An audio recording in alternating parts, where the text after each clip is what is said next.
Bonjour, aujourd'hui j'aimerais vous présenter un kit Master Grade, donc au 1/100e de Gundam, qui est une des versions KA, vers KA pour ceux qui veulent lire ça comme ça, qui veut dire en fait version Hajime Katoki.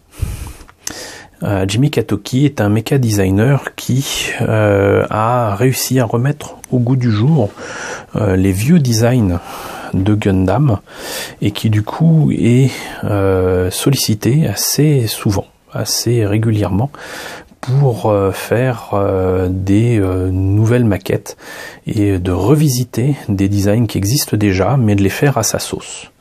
Alors très souvent ça donne ce genre d'illustration. D'ailleurs un de ces quatre, comptez sur moi pour vous présenter ce livre qui est le Gundam Fix Figuration avec des mechas justement revisités par Hajime Katoki mais en jouet, que j'ai d'ailleurs pour certains d'entre eux, et donc ça donne ce genre de boîte. Vous connaissez peut-être le Sazabi version Hajime Katoki, vous connaissez peut-être, je vous présenterai de toute façon le Gundam, j'allais dire normal, le Gundam des débuts, le RX-78-2 version Hajime Katoki, ça vaut le coup d'œil.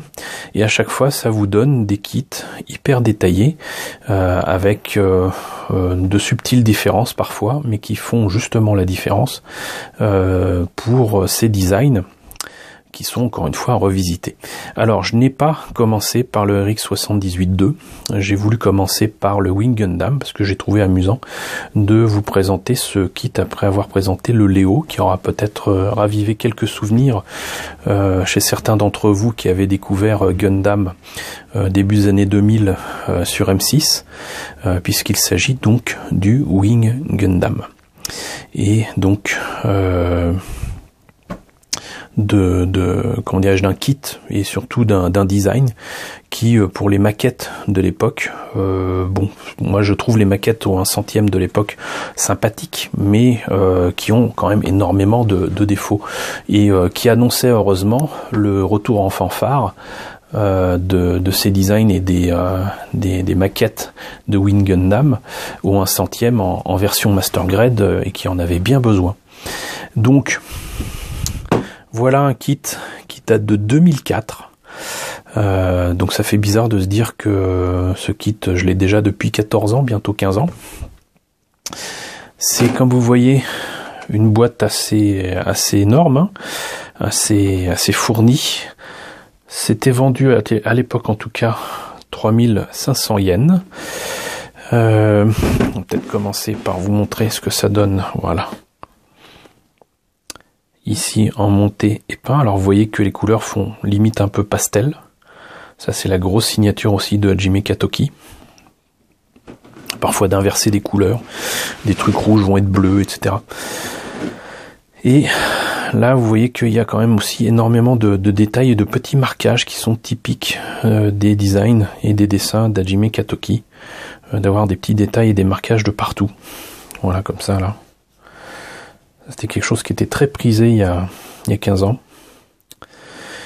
Et que jusqu'à ce que ça sorte en maquette, on avait a priori que justement en jouet avec les Gundam Fix Figuration, qui sont quand même d'une très bonne facture. Très bonne facture. On a fait le tour de la boîte, alors je vous propose de voir ce que ça donne à l'intérieur. Alors comme d'habitude, avec les kits bien fournis, bah vous avez aussi une notice extrêmement bien fournie. Regardez-moi ça. C'est presque un bouquin.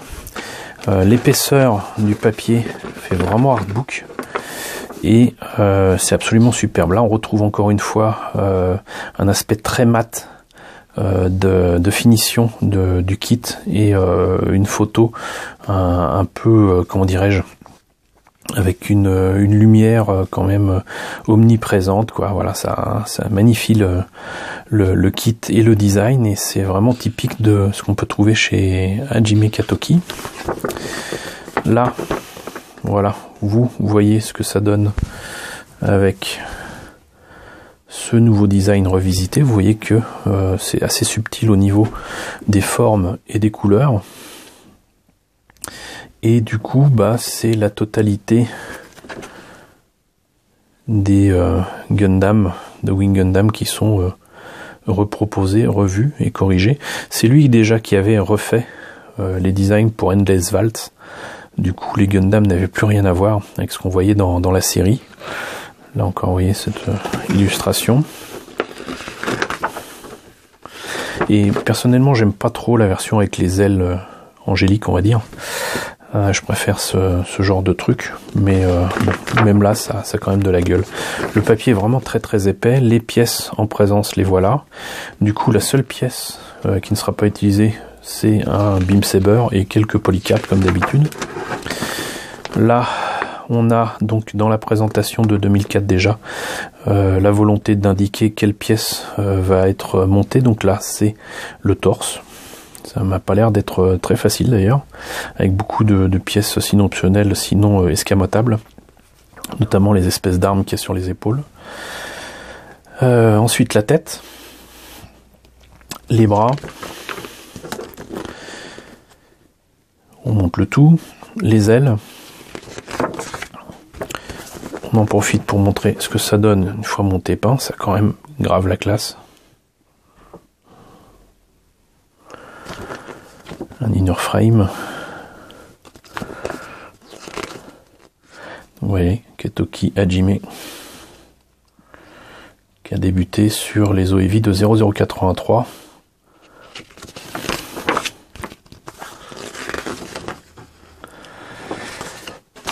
Les jambes, donc avec des inner frames pour les jambes.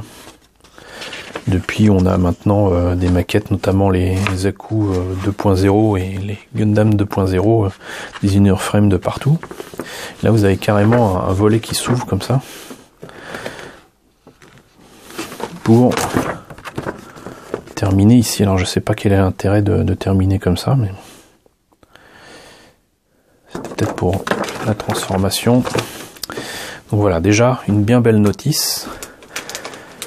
Pas de décalco malheureusement, mais beaucoup d'autocollants et de transferts à sec qui sont pas si évidents que ça à placer. Moi, c'est mon cauchemar, ce genre de truc. Ça a toujours tendance à ne mettre sur la surface que en partie. Quelques autocollants ici, par contre, bienvenus pour les yeux et certains trucs verts là que vous avez ici et là. Ça, c'est toujours mieux d'avoir ça que d'essayer de les peindre. Une première grappe en système injection, donc avec différentes couleurs sur une même grappe, hein, typique. Le bleu est quand même beaucoup plus pétant que sur les photos, les illustrations. Le rouge aussi, mais le jaune, vous voyez qu'il est un petit peu orangé. Le blanc, lui, par contre, est un blanc cassé, c'était pas un blanc blanc. Donc c'était plutôt, on va dire, un blanc crème très blanc, mais plus crème que blanc. Toujours des pièces bleues et rouges, beaucoup plus pétantes qu'on ne le croit, mais une fois que vous aurez matifié tout ça, a priori, ça va s'uniformiser. Vraiment, le blanc est superbe, franchement, moi j'aime beaucoup. Et les formes sont absolument magnifiques. On n'insistera jamais assez sur aussi le niveau de détail. Sachant qu'en plus, bien évidemment, chaque pièce, c'est fait pour du no paint, hein, très clairement. Là, les beam saber verts sont absolument magnifiques. Toujours la même qualité de jaune-orange. Les armes. Et enfin, cette dernière grappe. Voilà, bah écoutez, c'était la présentation d'un premier kit Hajime Katoki de Wing Gundam. J'espère que cette présentation vous aura intéressé. D'autres viendront. N'hésitez pas à me dire ce qu'il en est dans la section commentaires, si ça vous a plu ou non. N'hésitez pas à liker. Les pouces vers le haut en ce moment, c'est très important. N'hésitez pas à partager. N'hésitez pas à vous abonner si ce n'est pas déjà le cas. Coucou aux nouveaux abonnés qui nous ont rejoints dernièrement. On est plus de 1650 désormais dans notre belle communauté, c'est cool. Coucou aux grands anciens qui me suivent depuis longtemps. Merci à tous de votre soutien et de votre fidélité. Et je vous dis donc à très bientôt pour de nouvelles maquettes Gundam Hajime Katoki.